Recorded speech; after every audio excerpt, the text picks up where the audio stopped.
Leave her alone, and she is set free. It sounds goofy to the rationalistic 21st century mind.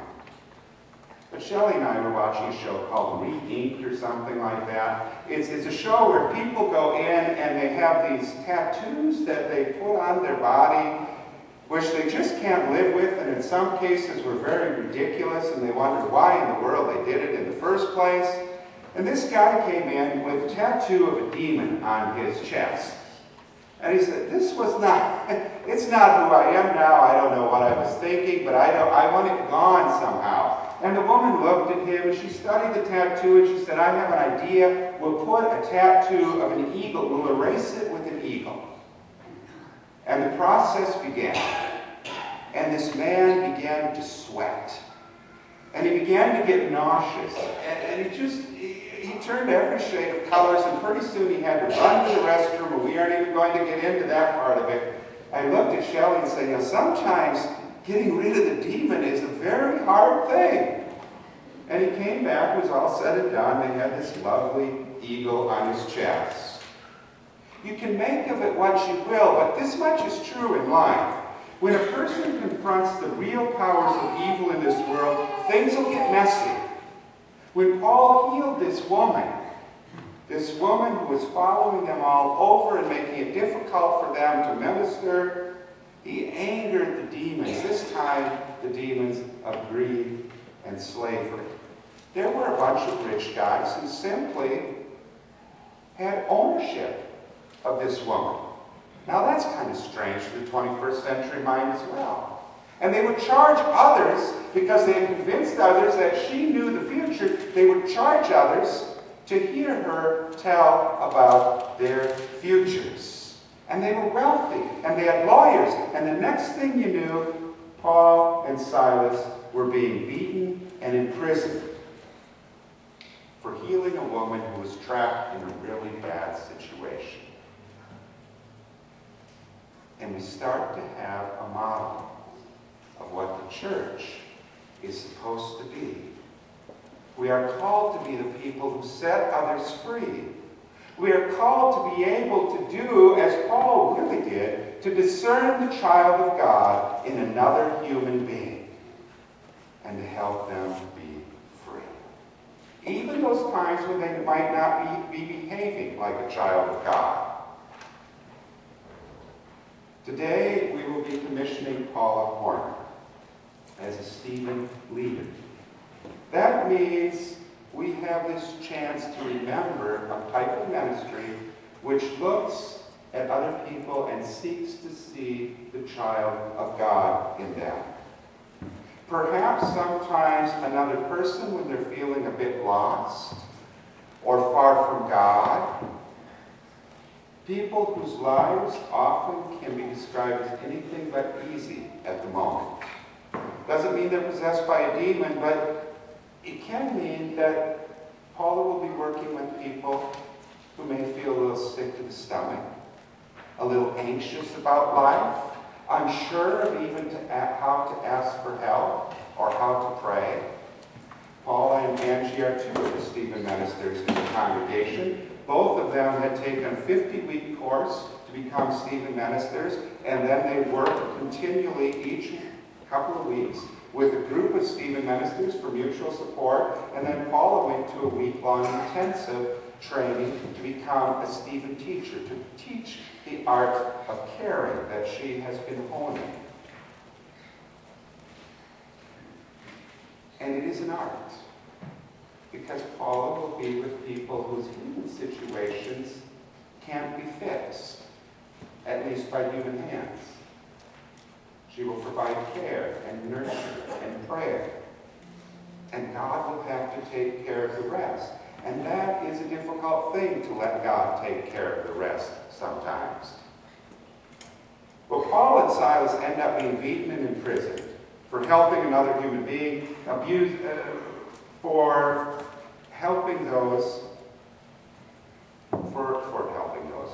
stopping those who are abusing her from abusing her. In prison, there's this earthquake. And And make of it what you will again, but the doors break open, the chains fall off, and Paul and Silas are able to go free. But would a mother leave a child of God, or her child, in a time of desperate need? Did Jesus flee from the Garden of Gethsemane?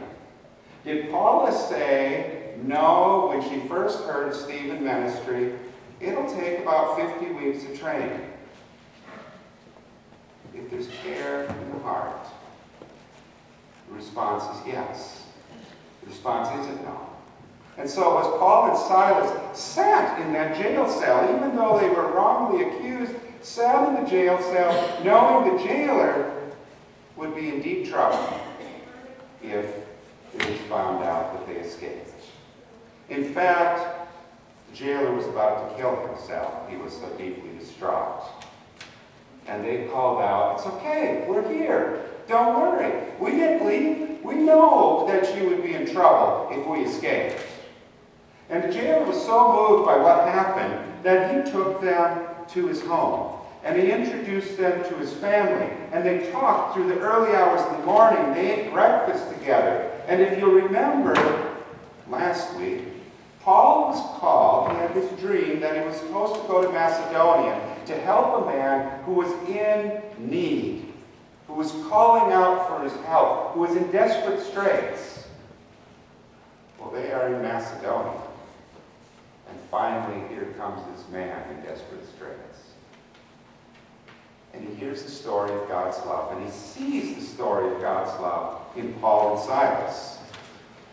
And the whole family is baptized that morning after breakfast.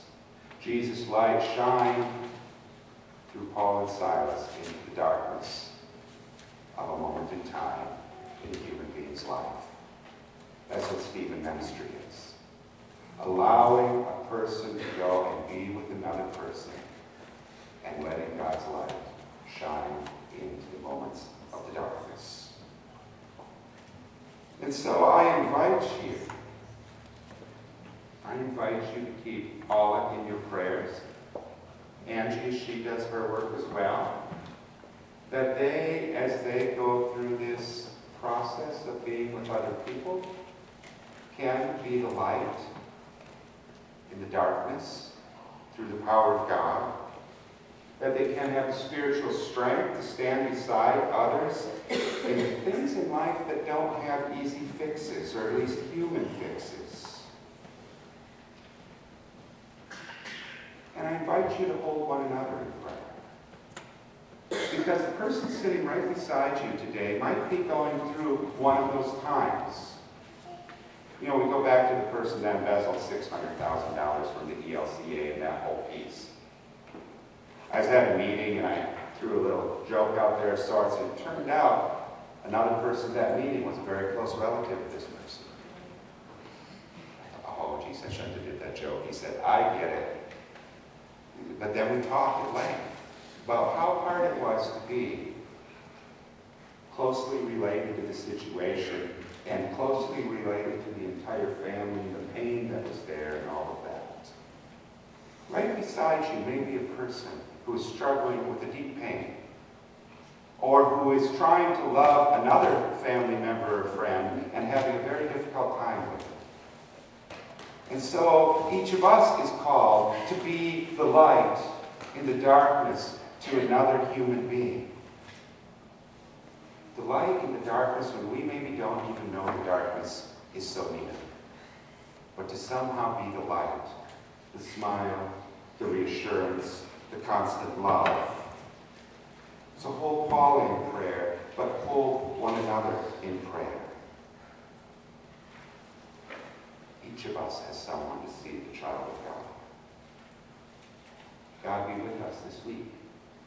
And God be with us through our lives of seeking to serve Jesus. That we